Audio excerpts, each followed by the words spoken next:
The both of us have prepared a presentation about the topic, accepting changes and moving on.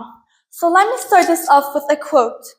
How do we embrace the uncharted path of the future if we cling tightly to the familiar echoes of the past? So let's get into it. So the first slide and the first topic we're going to cover today says, why is it important to accept changes and move on?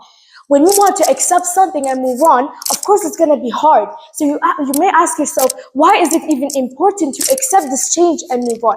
Well, change can open up many new doors and many new opportunities, which would normally not have been there if it wasn't for change. So change opens up a bunch of new doors for you, a bunch of new opportunities for you. These new doors and opportunities would probably not have been there if it wasn't for change coming to you. By embracing change, it makes many things possible. It makes the impossible